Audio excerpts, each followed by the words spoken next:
প্রিয় শিক্ষার্থীরা, আসসালামু আলাইকুম রহমতুল্লাহ। আশা করি তোমরা সবাই ভালো আছো। তোমরা তোমাদের যোগ্যতা অনুযায়ী আল্লাহর রহমতে আমরা এও আশা করি যে তোমরা এইচএসসি পরীক্ষা 2026-এ যারা এইচএসসি এবং সমমানের পরীক্ষার্থী আছো তারা ভালো করে পরীক্ষা দিচ্ছ।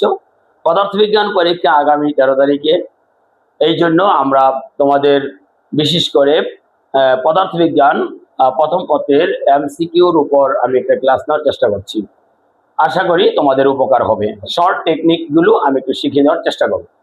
প্রথমে দেখো, ভেক্টর রাশি, ভেক্টর অধ্যায়ের দুটি সমমানের ভেক্টর একই বিন্দুতে ক্রিয়াশীল, এদের মধ্যবর্তী কোণ কত হলে এদের লব্ধি যে কোনো একটি ভেক্টরের মানের সমান হবে।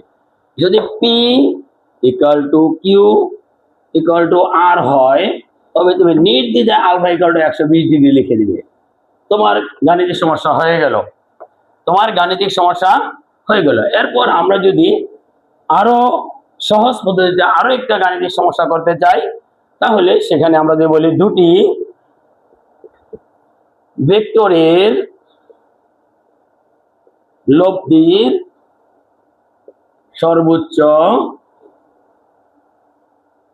ও সর্বনিম্ন মান যথাক্রমে 9 ও 1 হলে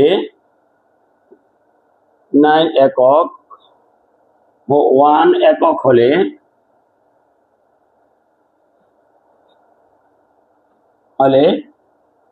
এদের লব্ধির মান কত। এটা একটা শর্ট টেকনিক হলো R max square plus R minimum square equal to 2r। এখানে দেখো সর্বোচ্চ মান সর্বনিম্ন ইকুয়াল টু 2r, তাহলে আর ম্যাক্স মানে 9 square plus 1 square equal to 2r, তাহলে r equal to 50/2 equal to 25, তাহলে r ইকুয়াল টু হচ্ছে 5 একক। তাহলে সহজে আমরা এই কোশ্চেনটা আনসার করতে পারবো ইনশাআল্লাহ। দুটি ভেক্টরের ভেক্টর গুণফল 3√3 এবং এদের স্কেলার গুণফল 9 হলে এদের মধ্যবর্তী কোণ কত। তাহলে আমরা ভেক্টর গুণফল হচ্ছে ধরি দুটি ভেক্টর পি, যদি vector P cross Q equal to P Q sine alpha, আর P dot Q equal to P Q cos alpha. তুমি সহজেই করে ফেলতে পারবে। 10 alpha equal to sine alpha by cos alpha, alpha equal 10 equal to sine alpha by cos alpha আমরা জানি। তাহলে মানটা আমরা যদি দেই, তাহলে এদের মান বলা আছে, ক্রস গুণনের মান হচ্ছে 3√3 আর এটা হচ্ছে 9, তাহলে 3√3/9 equal to 1/√3, alpha equal to 10 inverse 1/√3। সহজেই তোমরা করে ফেলতে পারো 30 ডিগ্রি। এখানে দেখো, যদি a equal to 5i plus 2j cap minus 3k cap এবং b equal two 15ik plus aj cap minus 9k cap হয়, তবে a এর মান কত হলে 1 ভেক্টর দ্বয় পরস্পর সমান্তরাল লম্ব হবে, 2 ভেক্টর দ্বয় পরস্পর সমান্তরাল হবে। আমরা পরস্পর লম্ব যদি আমরা ডট গুণন 0 ধরবো, তাহলে ডট গুণন যদি করি 5 15 75, 15 গুণন 5 plus 2a minus plus 27 equal to 0। এখান থেকে আমরা a এর মানটা বের করে নিব। আর 2 নাম্বার হচ্ছে সমান্তরাল ক্রস গুণন 0 আমরা ধরবো। সবচেয়ে সহজ পদ্ধতি শর্ট টেকনিক হচ্ছে সহগগুলো সমান ধরবে। 5/15 equal to a/2/a equal to -3/9।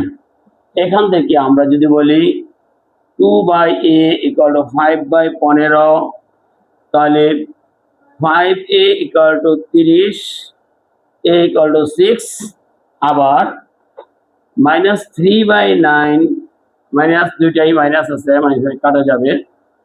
3/9 equal to 2/a, 3a equal to 18, তাহলে a ইকুয়াল টু 6। তাহলে আমরা অতি সহজেই পরস্পর লম্ব বললে ডট গুণন শূন্য ধরবো, এর মান বের করব, আর সমান্তরাল বললে আমরা সহগগুলো সমান ধরে আমরা বের করে ফেলবো। এখানে আরেকটি গাণিতিক সমস্যা, ছাতা বৃষ্টি সংক্রান্ত, একটু লক্ষ্য করো। ইরফান 6 মিটার পার সেকেন্ড বেগে সাইকেল চালিয়ে যাওয়ার সময় 4 মিটার পার সেকেন্ড বেগে লম্বাভাবে বৃষ্টির সম্মুখীন হলো। বৃষ্টি হতে রক্ষা পেতে হলে তাকে কত ডিগ্রি কোণে ছাতা ধরতে হবে যখন বাতাসের বেগ b equal to 0, 2 metre per second বেগে বাতাস ইরফানের দিকে প্রবাহিত হলে 2 মিটার পার সেকেন্ড বেগে বাতাস ইরফানের বিপরীত দিকে প্রবাহিত হলে। তোমরা শর্ট টেকনিকে এই অঙ্কগুলো করতে পারবে। তাহলে আমরা একটু অঙ্কগুলো কিভাবে করবে সেটা একটু দেখাচ্ছি।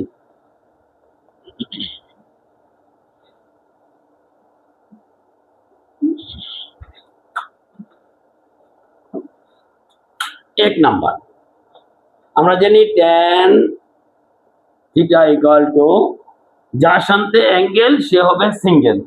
যদি সাইকেল আরোহীর দিকে কোণ ধরা হয় তাহলে সেটা হবে ভূমি, আর যে বৃষ্টির দিকে কোণ ধরা হয় তাহলে সেটা হবে ভূমি। আমরা দুইটা ভাবে দেখাচ্ছি। বৃষ্টির লম্বা পদ্ধতি হচ্ছে সাইকেল চালিয়ে যাচ্ছে ইরফান এদিকে বি ই, ইরফানের বেগ, বা বি সি দিতে পারি, সাইকেল আরোহীর বেগ যেটা দেই। আর এখানে লম্বভাবে বৃষ্টির সম্মুখীন, বৃষ্টি V R velocity of rain সেটা হচ্ছে 2 metre per second, 4 metre per second. হ্যাঁ, তাহলে আমরা যদি এখানে একটু খেয়াল করি তাহলে দেখা যাবে যে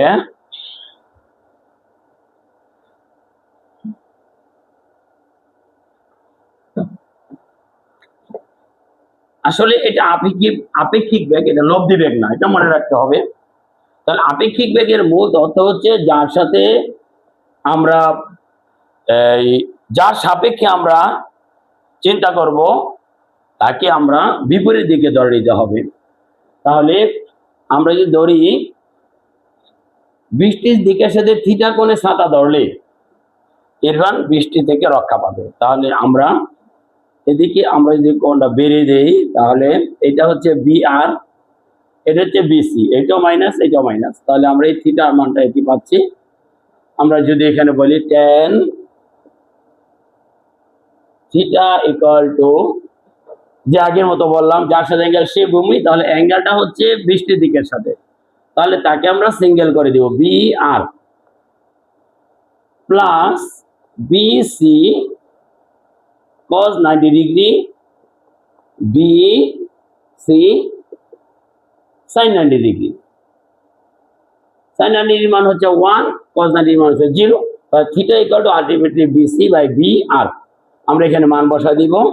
বিসি হচ্ছে 6 মিটার পার সেকেন্ড আর বি আর হচ্ছে 4 মিটার পার সেকেন্ড। তাহলে এখান থেকে আমরা মানটা পেয়ে যাব, tan ইনভার্স করে দিলেই আমরা মানটা পেয়ে যাব। আশা করি তোমরা বুঝতে পেরেছ। tan inverse 6/4। এই আবার 2 নম্বর কোশ্চেনটা হচ্ছে যখন বাতাস সাইকেল আর মানে ইরফানের দিকে প্রবাহিত হবে, তাহলে ইরফানের দিকে যদি প্রবাহিত হয় তাহলে বাতাস এইভাবে প্রবাহিত হচ্ছে এদিকে বি এ বেগে বাতাস। তাহলে আমরা লব্ধি বেগ নির্ণয় করব, বিসি 2 নাম্বার ও বি এ এর মধ্যবর্তী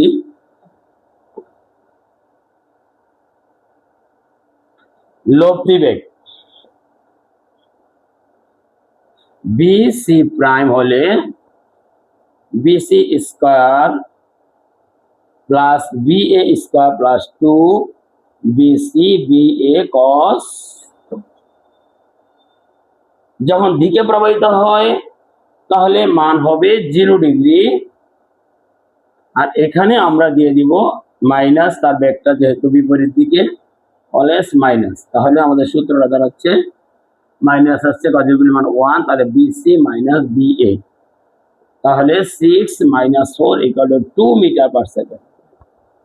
আমরা শর্টে আমরা এই কাজটা করতে পারি, তাহলে theta equal to 10 inverse BC prime by B, আর আমরা এই মানটা বসা দিলে এখানে আমরা থিটার মান পেয়ে যাব।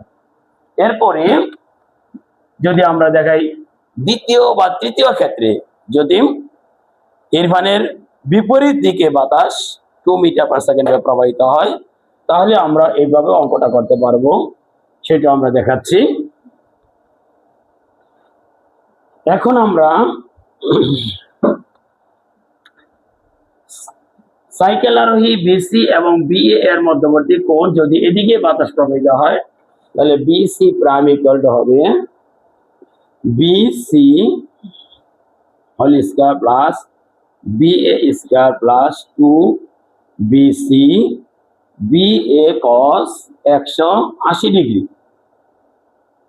কস 180 ডিগ্রি, তাহলে মানটা পাচ্ছি BC plus BA equal to 6 plus 4 equal to 10 metre per second.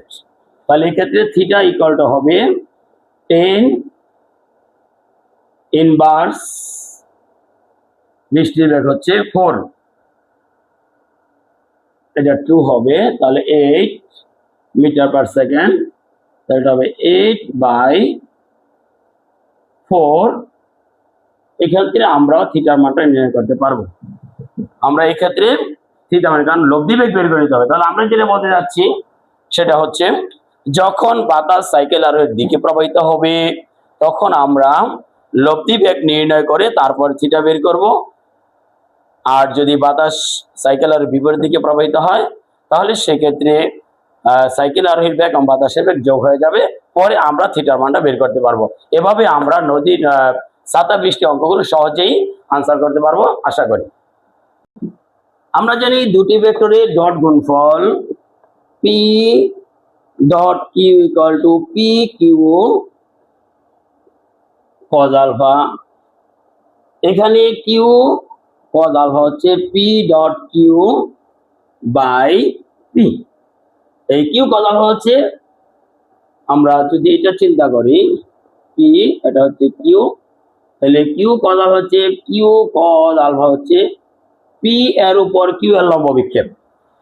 এবার আমরা কিউ কজ আলফা বের করেছি, পি কজ আলফা বের করতে পারবো। পি কজ আলফা হচ্ছে P dot Q by Q, এটা হচ্ছে কিউ এর উপর পি এর লম্ব বিক্ষেপ। এভাবে আমরা লম্ব বিক্ষেপ নির্ণয় করতে পারবো। আমি যেটা দেখাবো সেটা হচ্ছে, আমরা জানি I dot I equal two J dot J equal two K dot K equal two 1। আমার কোশ্চেন হচ্ছে কিভাবে 1 হলো, সেটা হচ্ছে এরকম, আমরা জানি I dot I equal to ভেক্টরদের মান 1 ইন্টু এদের মধ্যবর্তী কোণ 0 ডিগ্রি, cos 0 ডিগ্রির মান 1, তাহলে 1 ইন্টু 1 ইন্টু 1 ইকুয়াল টু 1। আবার যদি আমরা ক্রস গুণের দিকে যাই তাহলে একটু খেয়াল করতে হবে, ক্রস গুণনের ক্ষেত্রে কিন্তু এই মানগুলো উল্টো হয়ে যায়। আর ডট গুণের ক্ষেত্রে আরেকটু বাকি আছে, যে আমরা বলি আই ডট জে, তাহলে আই ডট জে যদি বলি তাহলে আই এর মান 1, জে এর মান হচ্ছে 1 into cos 90 degree, cos 90 degree মান হচ্ছে 0, 1 ইন্টু 1 ইন্টু 0, এই জন্য 0 হয়। আই জে জে কে কে আর উল্টো হলো 6টা মান 0 হবে। আবার ক্রস গুণের ক্ষেত্রে আমরা জানি P cross Q equal to P Q sine alpha. তাহলে আমরা যদি এটা বলি I cross J equal to কত হবে, J cross K equal to কত হবে, K cross J equal to কত হবে। আমরা এখানে একটু সহজেই টেকনিকগুলো আমরা অবলম্বন করবো ইনশাআল্লাহ। এক্স অক্ষ, ওয়াই অক্ষ আর জেড অক্ষ, এটা হচ্ছে আই ক্যাপ, এটা হচ্ছে জে ক্যাপ, এটা হচ্ছে কে ক্যাপ। তাহলে আই ক্রস জে, আই থেকে কে এর দিকে যদি আমরা একটা স্ক্রুকে ঘোরাই তাহলে সে কে এর দিকে যাবে। তাহলে একক ভেক্টর মান 1 ইন্টু একক ভেক্টর মান হচ্ছে 1, এদের মধ্যবর্তী কোণ হচ্ছে sin 90 ডিগ্রি, sin 90 মান হচ্ছে 1, আর এখানে একটা একক ভেক্টর জে কে মানে আই ক্যাপ, অর্থাৎ আই ক্যাপ, এটা মনে রাখতে হবে। আই থেকে জে এর দিকে হলে তাহলে কি হবে, আই জে, তার মানে হচ্ছে কে ক্যাপ, আর এখানে হবে কে জে, জে কে হচ্ছে পজিটিভ মাইনাস আই ক্যাপ। এভাবে আমরা ক্রস গুণনের ক্ষেত্রে বিভিন্ন গাণিতিক সমস্যাগুলো আমরা সহজেই সলভ করতে পারবো। এরপরে ধরো এরকম একটা গাণিতিক সমস্যা আসলো, তোমরা একটু খেয়াল করো, সেটা হচ্ছে আই ক্রস জে প্লাস কে। এটা আনসারটা তোমরা বলতে পারবে? তোমরা আনসারটা যদি দিতে পারো তাহলে আমরা তোমাদেরকে অগ্রিম ধন্যবাদ দিয়ে রাখলাম। তোমরা কমেন্টসে লিখে দেবে, আর আনসার কত হবে আমরা পরবর্তীতে বলে দিব। তাহলে আরেকটা অঙ্ক দিলাম আমরা, ধরো J dot k plus J এর মান কত হবে, এটা তোমরা আমাকে কমেন্টসে আনসার করে জানিয়ে দিবা।